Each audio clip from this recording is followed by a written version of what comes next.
মঞ্চে উপবিষ্ট থানা বিএনপির নেতৃবৃন্দ, ছাত্রদল, যুবদল, স্বেচ্ছাসেবক দল, শ্রমিক দল এবং মুরব্বিয়ানরা, আসসালামু আলাইকুম। আজকের এই দিনে আমাদের বক্তব্য সুস্পষ্ট। আমরা এই যে রোজার এই সিয়াম মাসে আমরা যেন সবাই সংযম থাকতে পারি এবং সবাই যেন সবার সাথে মিলেমিশে সমাজে একভাবে থাকতে পারি, এটাই হলো আমাদের প্রত্যাশা। আপনারা জানেন গত 5ই আগস্ট শেখ হাসিনা স্বৈরাচারের পতন হয়েছে। আমরা আশা করেছিলাম এই স্বৈরাচারের পতনের পরে দেশে শান্তি শৃঙ্খলা বজায় থাকবে, কিন্তু আমরা দেখতেছি যে দেশে একটা বিশৃঙ্খলা সৃষ্টি করার একটা অপচেষ্টা চলে আসছে এবং এই বিশৃঙ্খলা থেকে দেশকে বাঁচাতে হলে একটি সুন্দর অবাধ নিরপেক্ষ নির্বাচন একান্ত প্রয়োজন। যতক্ষণ পর্যন্ত একটা সুষ্ঠু নির্বাচন এদেশে হবে না, একটা গণতান্ত্রিক সরকার আসবে না, ততক্ষণ পর্যন্ত এই শান্তি শৃঙ্খলা রাখা খুবই কষ্টকর হবে।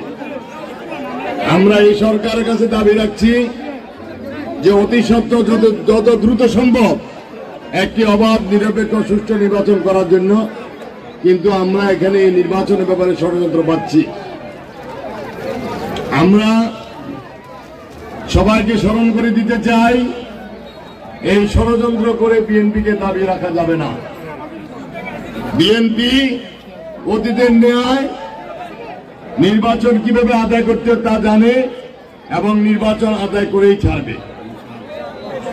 আমি সবার কাছে উদ্যত আহ্বান জানাবো, আমাদের ভারপ্রাপ্ত চেয়ারম্যান তারেক রহমান 31 দফা যে সংস্কার দিয়েছেন সেটা মানুষের ধারে ধারে গিয়ে মানুষকে বুঝিয়ে বিএনপির সংস্কার কর্মসূচি দিয়ে তা যেন মানুষের ধারে ধারে গিয়ে মানুষকে বুঝায়।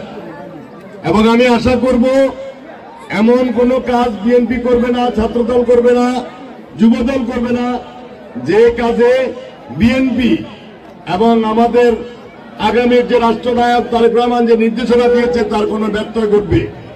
আমি সবার কাছে প্রত্যাশা করব, মানুষের মন জয় করুন, মানুষের সাথে সদ্ব্যবহার করুন, মানুষকে তারেক সাহেবের যে 31 দফা বিএনপি সরকার কর্মসূচি তা বোঝানোর জন্য সবাইকে অনুরোধ করছি। কারণ আমাদের ভিতরে অনেক ত্যাগী নেতা কর্মী পাওয়া যায়।